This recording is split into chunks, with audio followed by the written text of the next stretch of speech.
Ngayong araw sa Pinoy, Big Brother Celebrity Collab Edition. Dalawang dating housemates ang muling papasok sa loob ng bahay ni Kuya matapos ang wildcard voting na isinagawa ng publiko. Sa Kapuso batch, si Charlie Fleming ang napili ng taong bayan na muling bigyan ng pagkakataon na makabalik sa bahay. Siya ang nakakuha ng pinakamataas na porsyento ng boto na may 40.44%. Tinalo sina Josh, 33.16% at Ashley, 26%.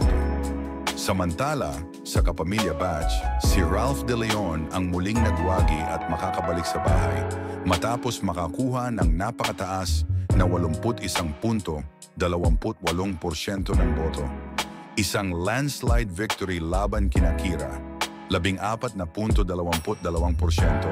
at AC, 4.50%. Narito ang buod ng boto. Kapuso, Charlie, 40.44%. Josh, 33.16%. Ashley, 26.40%. Kapamilya, Ralph, 81.28%. Kira, 14.22%. AC, 4.50%. Masaya ang mga taga-suporta ng Charlie Ralph tandem na muling masisilayan ang kanilang mga paboritong housemates sa loob ng bahay.